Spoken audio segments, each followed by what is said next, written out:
जीवन क्रिश्चियन महाविद्यालय में सत्र 2020-21 में प्रवेश लेने वाले उन समस्त विद्यार्थियों का मैं स्वागत करता हूं जिन्होंने बीए फर्स्ट सेमेस्टर में एक सब्जेक्ट के रूप में फिलॉसफी या दर्शन शास्त्र का चयन किया है।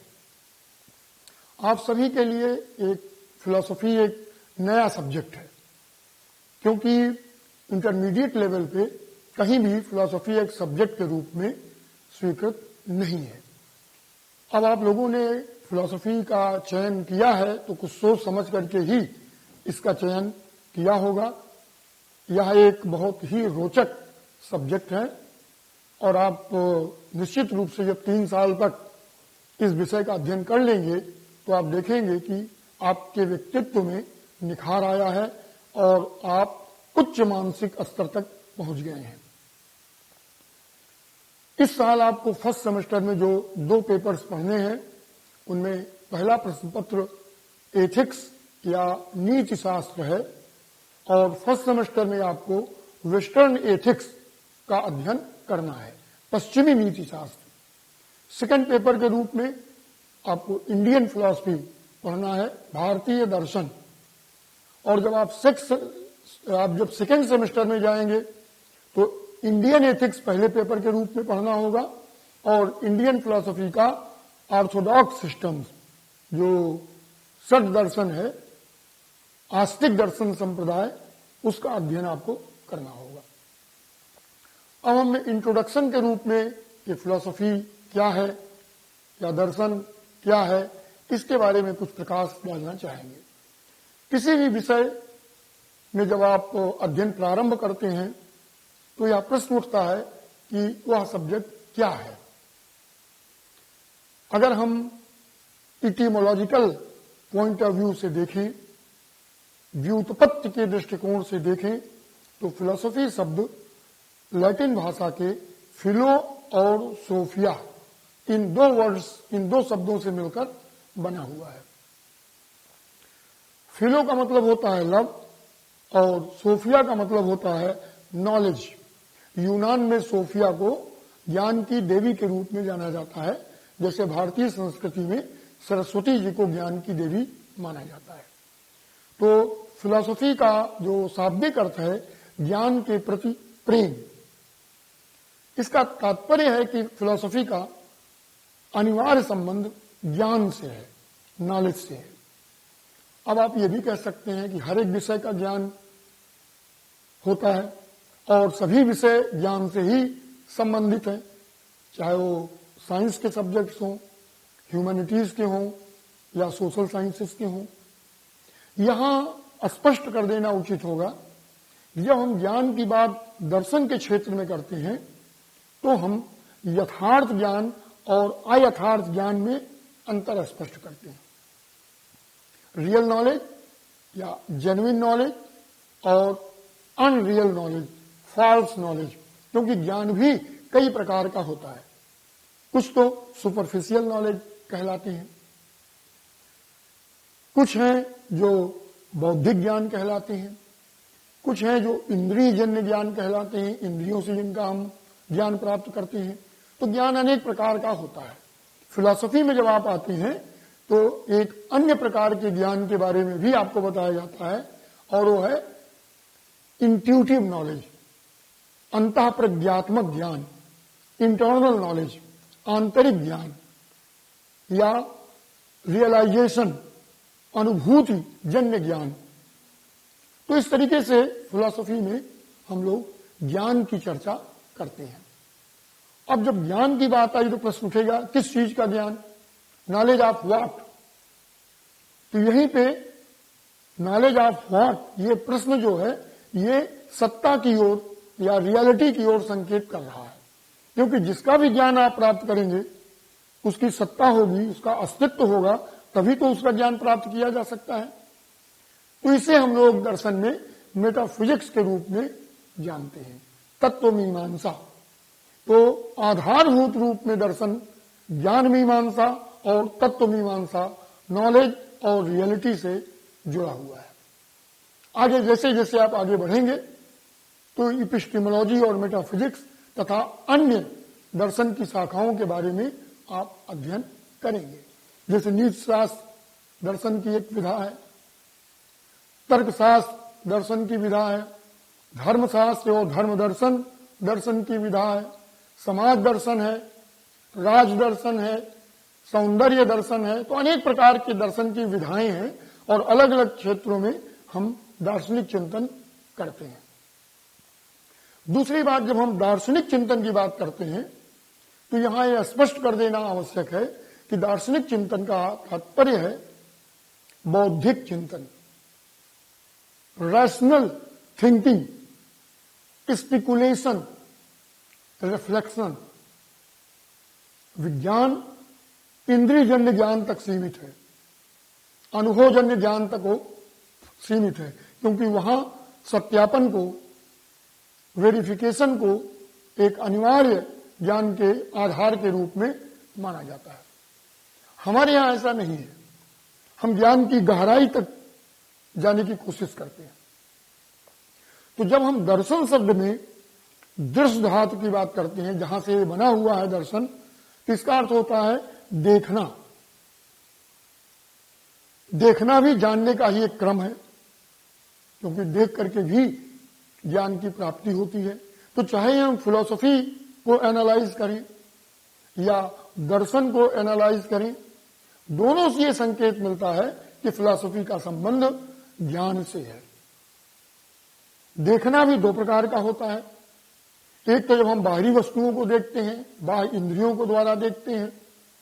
दूसरा हमारी मन की आंखें हैं, जहां हम मन के द्वारा आंतरिक ज्ञान प्राप्त करते हैं, सोचते हैं, विचार करते हैं, चिंतन करते हैं, मनन करते हैं।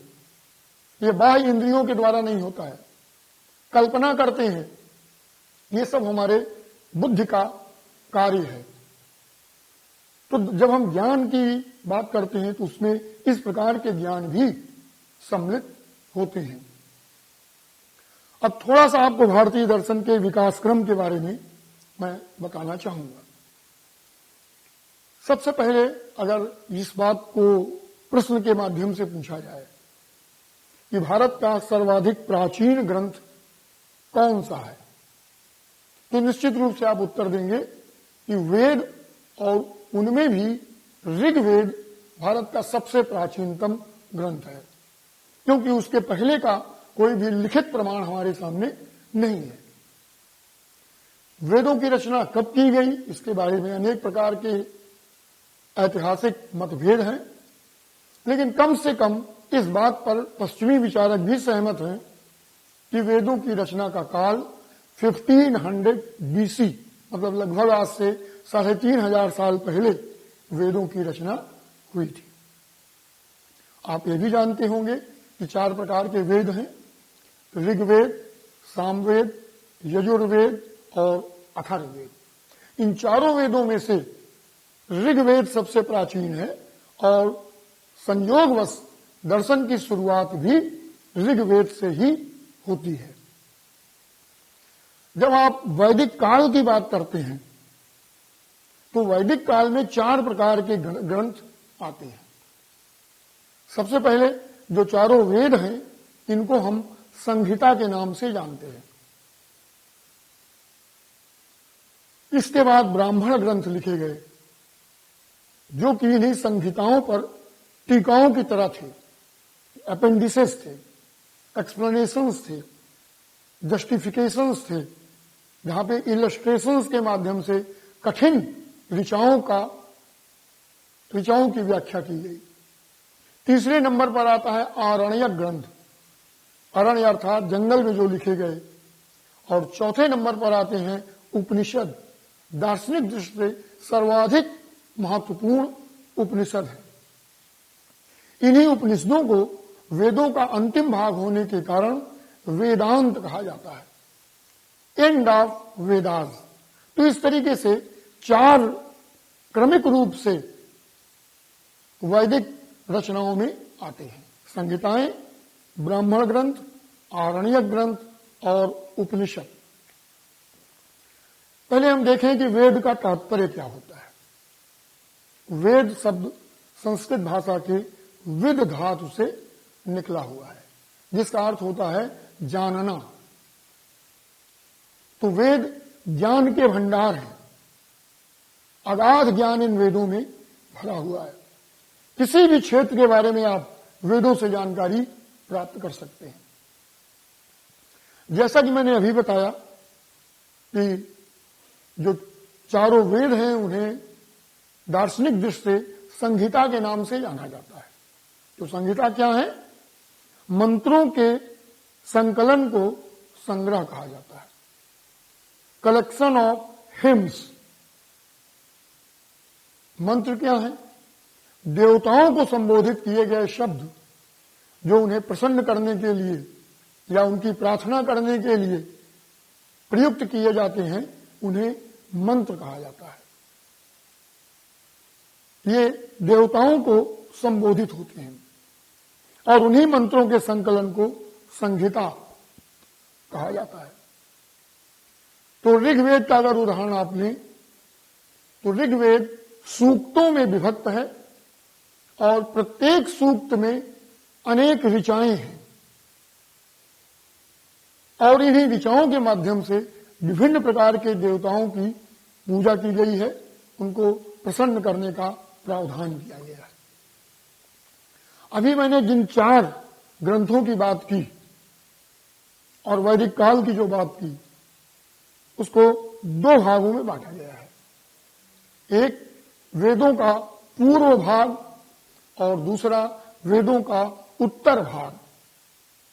तो वेदों का जो पूर्व भाग है उसे रिचुअलिज्म के नाम से जाना जाता है या कर्मकांड के नाम से जाना जाता है और वेदों का जो उत्तर भाग है वह ज्ञान कांड के रूप में जाना जाता है, क्योंकि वहां पर ज्ञान की चर्चा की गई है।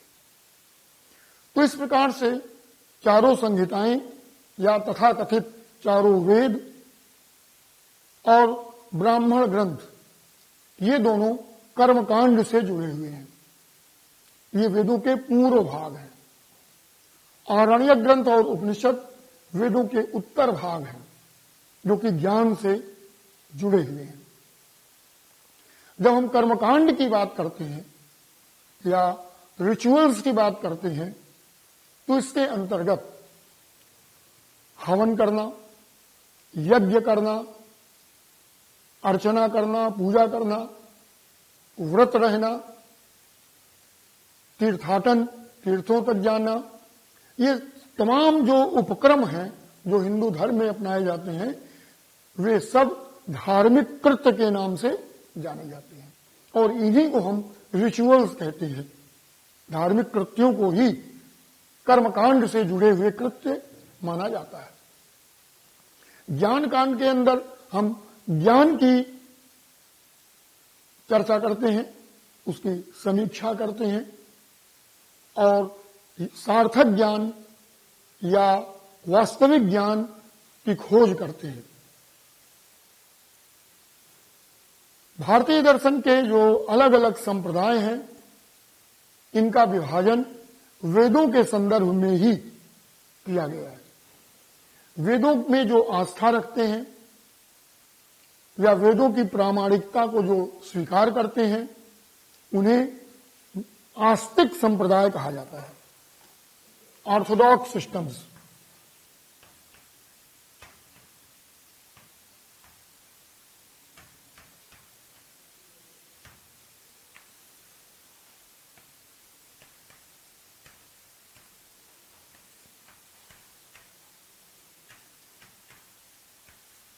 इसी प्रकार वेदों में जो विश्वास नहीं करते हैं, जो वेद स्वतंत्र दार्शनिक संप्रदाय हैं, जो वेदों से मुक्त हैं, उनको हम हेट्रोडॉक्स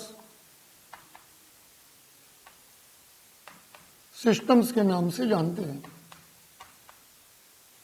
और हिंदी में इन्हें नास्तिक संप्रदाय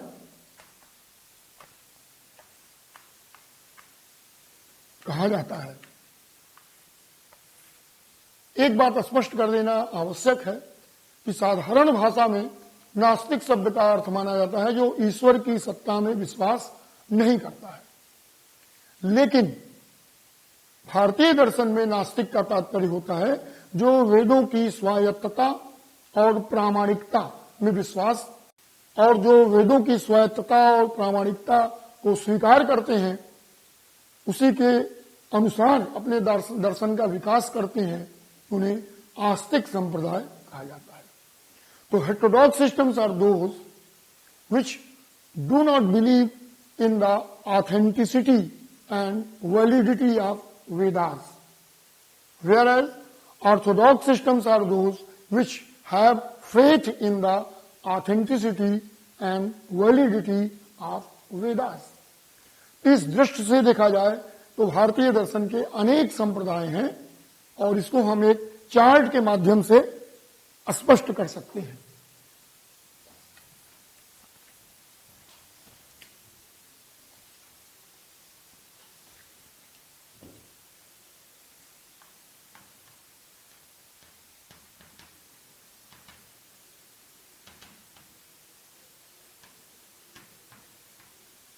इसे हम क्लासिफिकेशन ऑफ इंडियन फिलॉसफी, भारतीय दर्शन का वर्गीकरण के रूप में जानते हैं।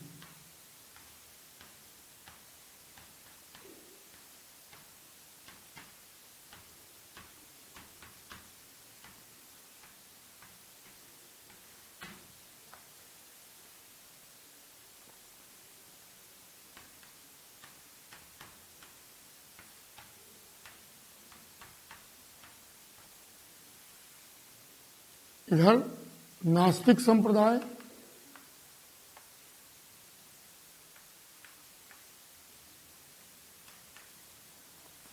जिसको हम हेटेरोडॉक्स सिस्टम्स कहते हैं,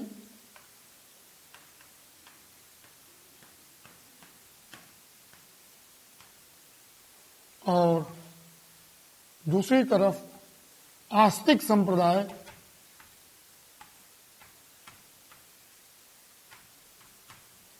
जिसे हम ऑर्थोडॉक्स सिस्टम कहते हैं।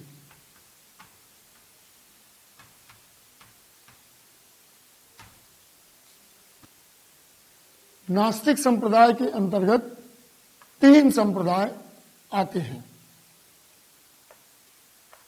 सबसे पहले चार्वाक दर्शन, जिसके फाउंडर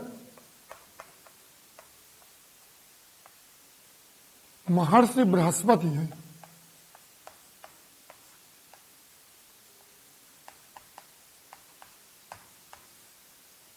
दूसरा जैन दर्शन, जिसके संस्थापक ऋषभदेव हैं, और अंतिम तीर्थंकर के रूप में महावीर का नाम लिया जाता है, जो 24वें तीर्थंकर थे। तीसरे नंबर पर बौद्ध दर्शन आता है, जिसके संस्थापक भगवान बुद्ध।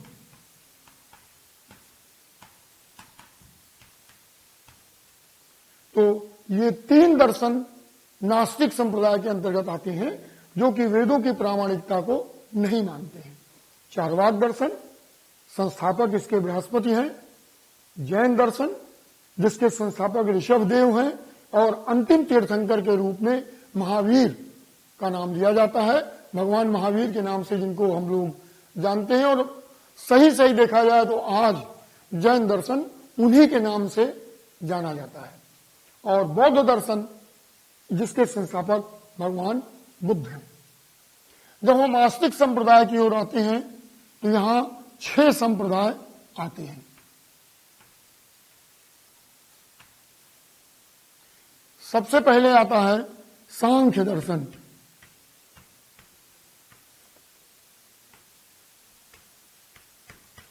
और इसके संस्थापक हैं कपिल, महर्षि कपिल।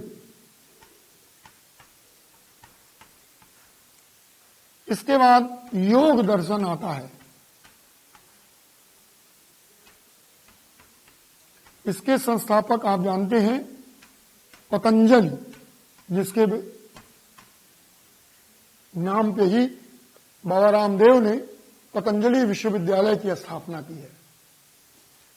तीसरे नंबर पर आता है न्याय दर्शन और इसके संस्थापक हैं महर्षि गौतम, सेज गौतम।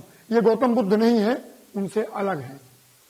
न्याय के बाद आता है वैशेषिक दर्शन,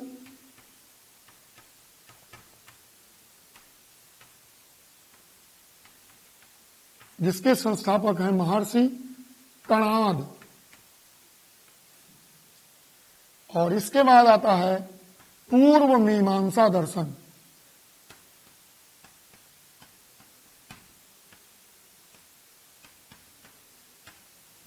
जिसके संस्थापक हैं महर्षि जैमिनी,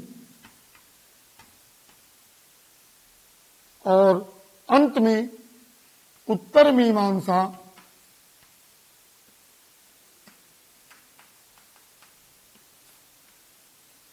जिसके संस्थापक बादरायण।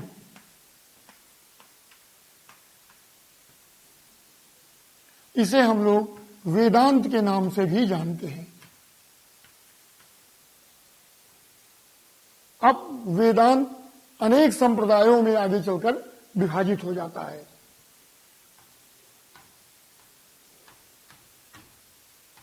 वेदांत के संप्रदाय,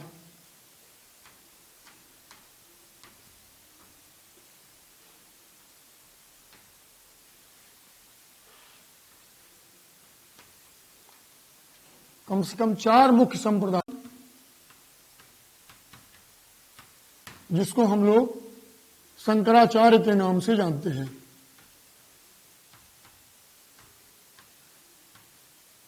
इसके बाद विशिष्टाद्वैत,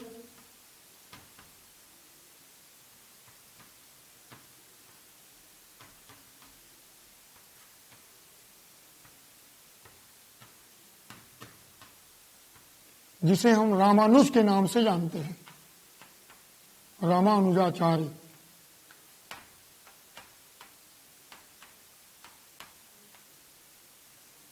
इसके बाद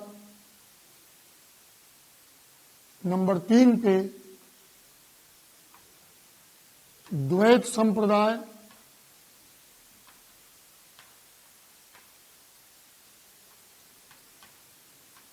जिसे हम मध्वाचार्य के नाम से जानते हैं, और अंत में आता है द्वैताद्वैत,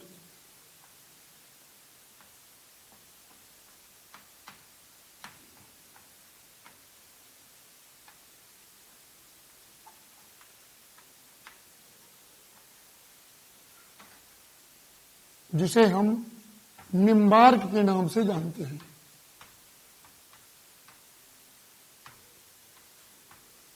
निम्बार्काचार्य।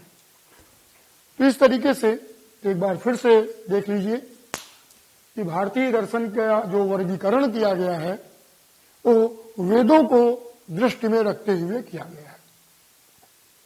वेदों की प्रामाणिकता और स्वायत्तता में जो विश्वास नहीं करते हैं उन्हें नास्तिक संप्रदाय माना जाता है। और नास्तिक संप्रदाय के अंतर्गत 3 संप्रदाय आते हैं। चारवाक दर्शन, जिसके संस्थापक महर्षि बृहस्पति हैं, जैन दर्शन, जिसके संस्थापक ऋषभदेव और प्रमुख प्रतिपादक महावीर, फिर बौद्ध दर्शन, जिसके संस्थापक भगवान बुद्ध हैं।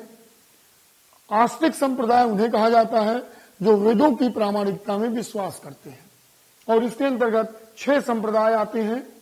सांख्य दर्शन, जिसके संस्थापक महर्षि कपिल हैं, योग दर्शन, जिसके संस्थापक महर्षि पतंजलि हैं, न्याय दर्शन, जिसके संस्थापक गौतम हैं, महर्षि गौतम, वैशेषिक दर्शन, जिसके संस्थापक महर्षि कणाद हैं, पूर्व मीमांसा दर्शन, जिसके संस्थापक महर्षि जैमिनी हैं, और उत्तर मीमांसा के संस्थापक महर्षि बादरायण हैं। लेकिन बाद में चल करके उत्तर मीमांसा के 4 प्रमुख संप्रदाय हुए। अद्वैत वेदांत शंकराचार्य, विशिष्टाद्वैत रामानुजाचार्य, द्वैत मध्वाचार्य और द्वैताद्वैत निम्बार्काचार्य। तो ये पूरा भारतीय दर्शन का वर्गीकरण है। आपको पहले सेमेस्टर में इन तीनों का अध्ययन करना है, चार्वाक दर्शन, जैन दर्शन और बौद्ध दर्शन।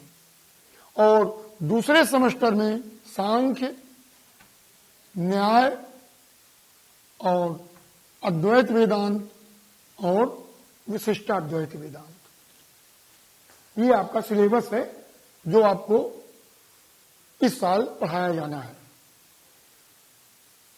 एक बार और भारतीय दर्शन के बारे में हम बताना चाहेंगे कि यद्यपि वैदिक आधार पर यह वर्गीकरण हुआ है, लेकिन इसके सबके बावजूद कुछ ऐसी विशेषताएं हैं जो प्रायः भारतीय दर्शन के सभी संप्रदायों में स्वीकार की जाती हैं, जिनको कि हम लोग salient features of Indian philosophy कहते हैं, या भारतीय दर्शन की सामान्य विशेषताएं, general characteristics of Indian philosophy. तो चाहे वो नास्तिक संप्रदाय हो, चाहे वे आस्तिक संप्रदाय हो, ये अधिकांश विशेषताएं उनमें किसी न किसी रूप में देखी जा सकती हैं। हाँ, अब हम चल के इन भारतीय दर्शन की सामान्य विशेषताओं का संक्षेप में अध्ययन कर लेते हैं। सबसे जो पहली विशेषता है वो ये कि भारतीय दर्शन का आरंभ कैसे होता है। इसका उत्तर दिया गया कि भारतीय दर्शन का प्रारंभ आध्यात्मिक निराशा में होता है। Indian philosophy begins in spiritual despair. ऐसा क्यों होता है?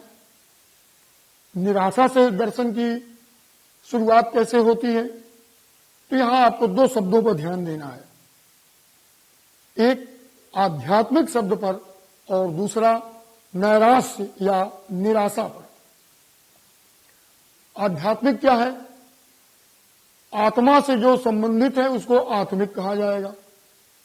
पर हम लोग कहते हैं ना कि आपसे मिल करके बहुत ही आत्मिक आनंद मिला, या एक कार्य करके हमें आत्मिक आनंद मिला, या हम कहते हैं हमारा इनका तो बड़ा आत्मीय संबंध है। तो भारतीय दर्शन में आत्मा को हम एक महत्वपूर्ण तत्व के रूप में स्वीकार करते हैं, और जब हम आत्मा से ऊपर उठ करके अनेक आत्माओं के बारे में विचार करते हैं तब वो आध्यात्मिक हो जाता है। आत्मिक से ऊपर आध्यात्मिक, स्पिरिचुअल, और जिसमें अन्य आत्माओं के लिए भी स्कोप हो जाता है। जैसे आप परोपकार करते हैं तो परोपकार अनेक आत्माओं के लिए होता है, या जब आप सामाजिक कार्य करते हैं तो सामाजिक कार्य का लाभ समाज के तमाम सदस्यों को मिलता है। यह एक प्रकार का आध्यात्मिक कार्य है। जब आप केवल अपने स्वार्थ के लिए कार्य करते हैं तब उसे आध्यात्मिक नहीं माना जाएगा। लेकिन यदि आप व्यक्तिगत रूप से आध्यात्मिक उन्नति के लिए, आत्मिक आनंद के लिए, ईश्वर की प्राप्ति के लिए कार्य करते हैं तो उसे हम आध्यात्मिक कह सकते हैं। नैराश्य या दुख या निराशा की बात इसलिए की गई है कि जब हम भौतिक जीवन में रहते हैं तो अनेक प्रकार की हमारी इच्छाएं रहती हैं, और हम उन इच्छाओं को प्राप्त करने के लिए, पूर्ण करने के लिए अनेक प्रकार के कार्य करते हैं। लेकिन कभी कभी हमें अनेक सफलताओं के बावजूद, अनेक प्रकार की संपदा और समृद्धि प्राप्त कर लेने के बावजूद अंदर से कहीं न कहीं बेचैनी और निराशा बनी रहती है कि मैंने अभी तक वास्तविक सुख नहीं प्राप्त किया है। क्योंकि जो भौतिक सुख हैं बड़े क्षणिक होते हैं, थोड़े समय के लिए होते हैं, नष्ट हो जाते हैं, फिर से हमें दुख मिलता है।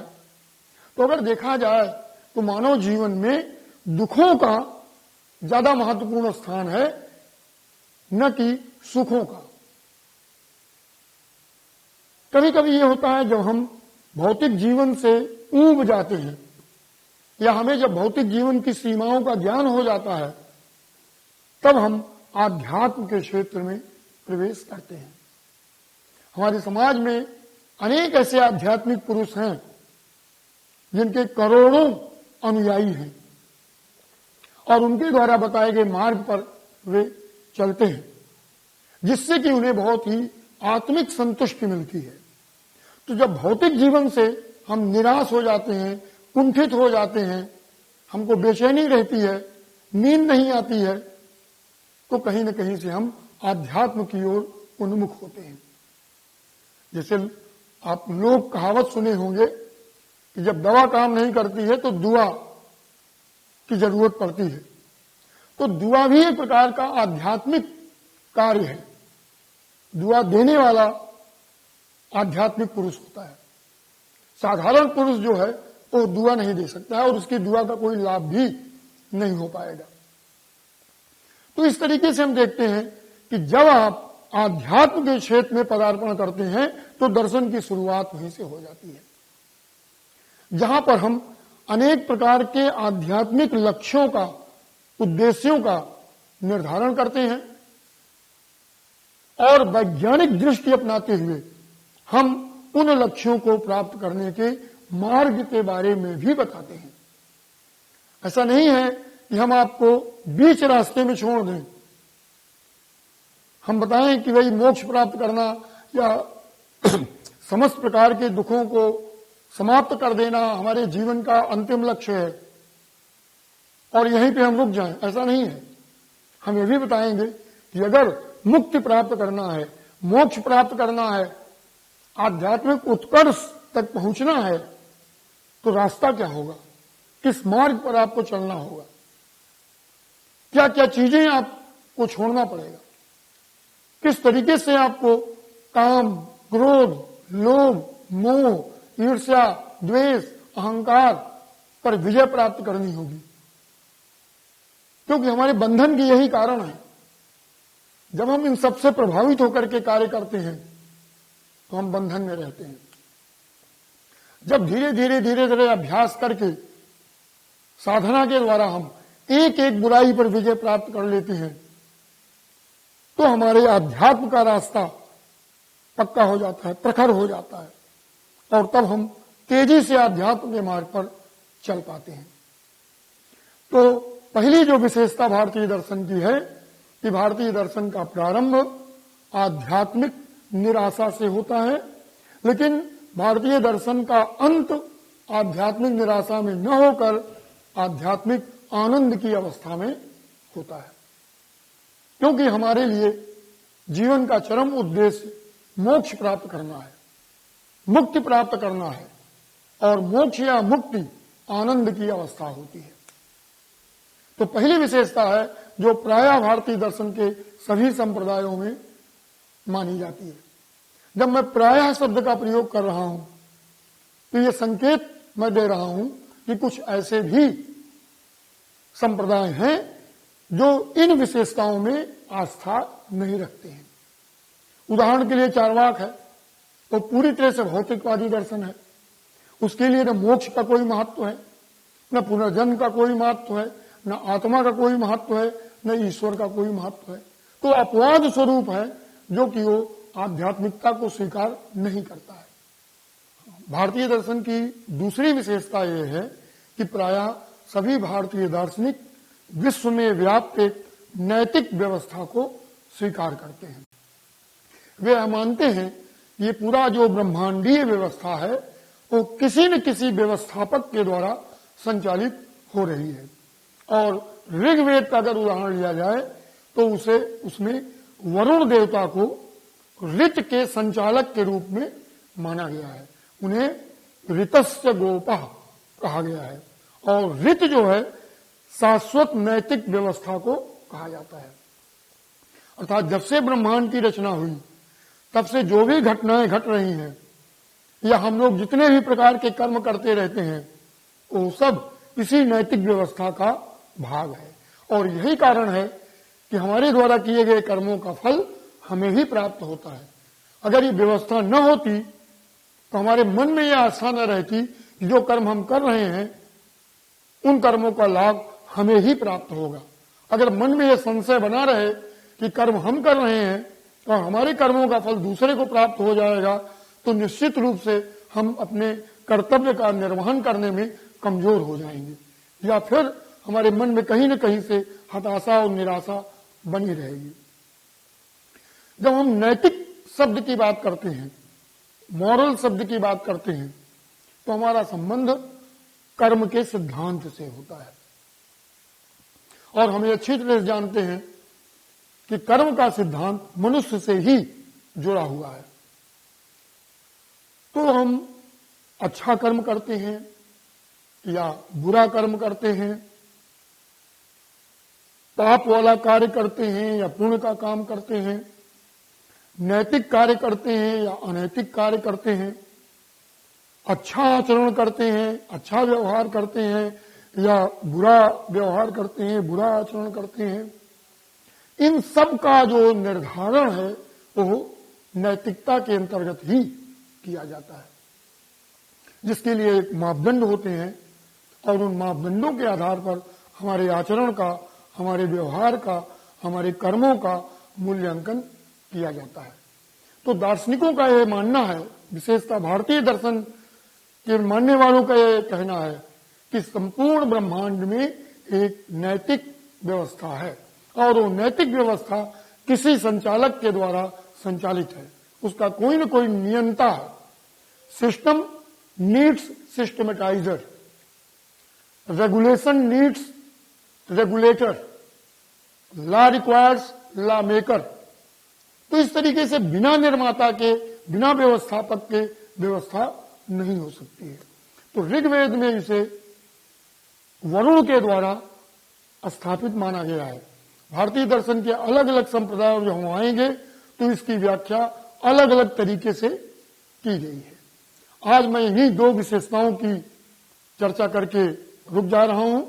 इसके बाद से जो तीसरी, चौथी, पांचवी भारतीय दर्शन की विशेषताएं हैं, उसके बारे में अगले लेक्चर में मैं चर्चा करूंगा। धन्यवाद।